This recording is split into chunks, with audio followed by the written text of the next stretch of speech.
দুনিয়ার মধ্যে আল্লাহ তাআলা মানুষকে পাঠানোর ফলে আপনি হাঁটতে পারেন না, আপনাকে হাঁটা শিখিয়েছেন।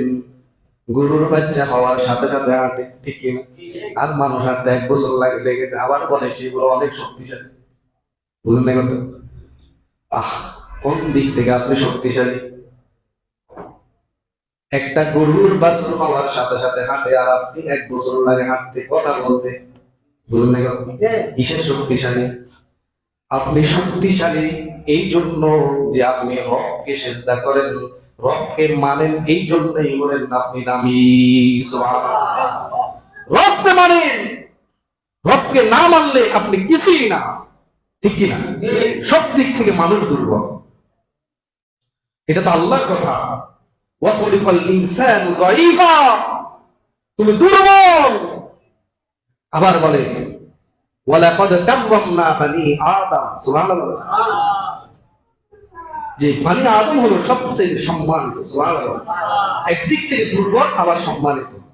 সম্মানিত কেন? কারণ সে রবকে মানে। কাকে? রবকে। রবকে সিজদা করে, এই জন্যই সে দাম। কারণ তাকে আল্লাহ তাআলা 2টা জ্ঞান দিয়েছে। কয়টা? ভালো এবং খারাপ। একটা গরু যদি এখানে বান্ধা থাকে, যদি বলেন যাও এখানে পানি আছে, সুন্দর করে খেয়ার আছে, এগুলা যে তুমি কি হিবাদ যে খেয়ে ফেলো, সে যাবে? যাবে। কিন্তু একটা ছোট্ট বাচ্চাকে যদি আপনি বলেন ওই ওখানে কল আছে, যাও এখান থেকে একটা গ্লাস নিয়ে পানি খাও, সে কিন্তু দৌড় দিবে। বুঝলেন কথা? এই জ্ঞানটা কাকে দিয়েছে? মানুষকে দিয়েছে।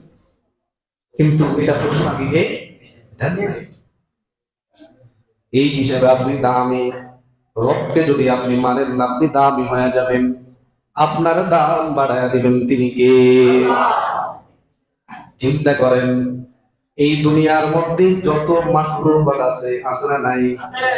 এই যে আপনার ভাগ, রয়্যাল বেঙ্গল টাইগার বা সিংহ, এদের দৈনিক খানা কত প্রয়োজন, কত খানায় রাখায়, আমরা আপনাকে এতগুলা খেতে পারবো?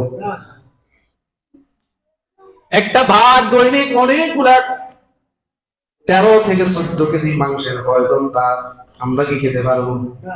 আমরা তো 1 কেজি খেলেই শেষ, ঠিক কিনা? কিন্তু খানার দিক থেকেও আমরা অনেক দুর্বল, শক্তির দিক থেকেও আমরা অনেক দুর্বল।